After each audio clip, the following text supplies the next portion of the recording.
Vous souhaitez devenir sponsor de ce podcast ? Contact @lafabriquaudio.com.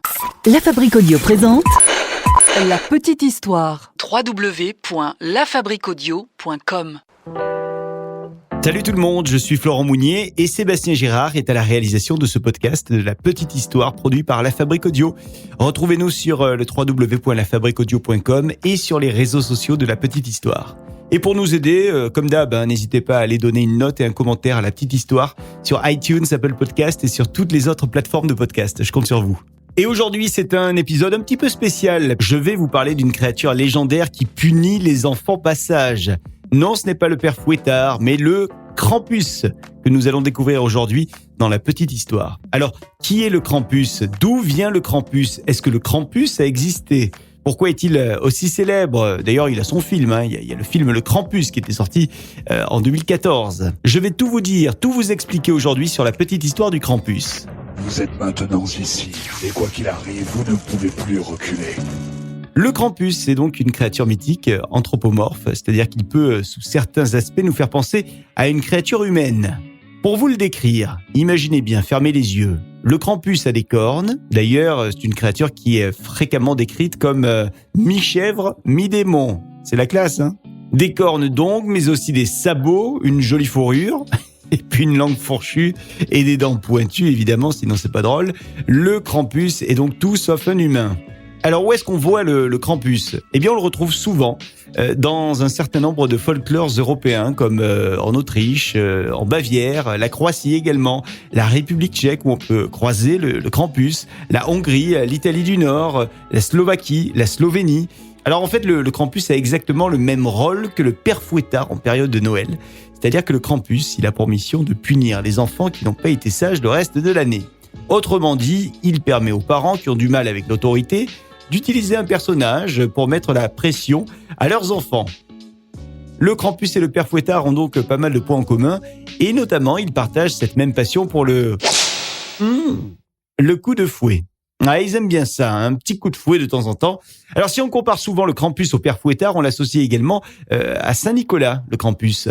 Ouais, sauf que Saint-Nicolas, c'est l'inverse, c'est la psychologie positive. Il récompense les enfants sages avec des cadeaux.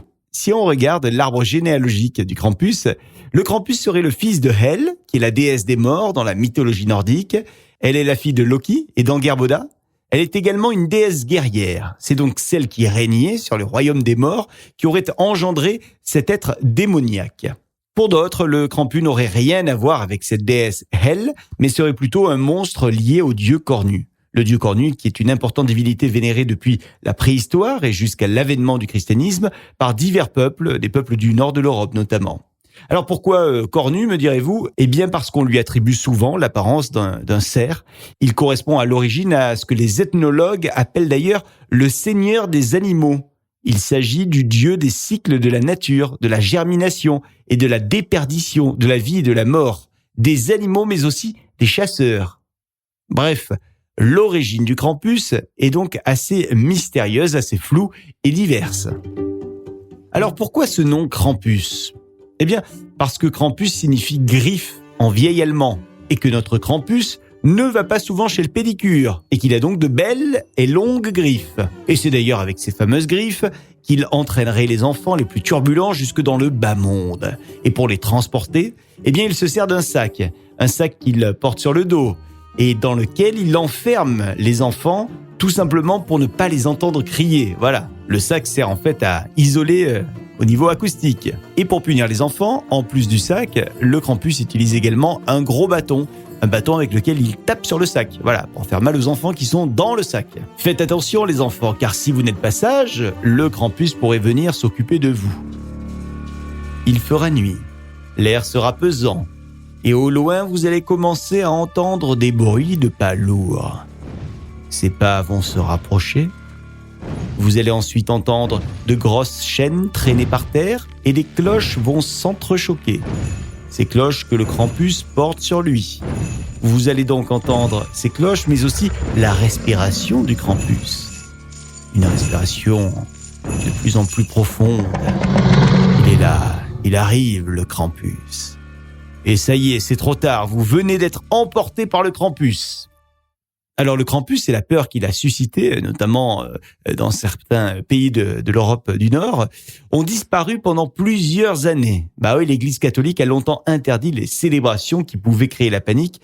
Et durant la Deuxième Guerre mondiale, les fascistes avaient également interdit cette tradition du Krampus qu'ils associaient aux sociaux-démocrates.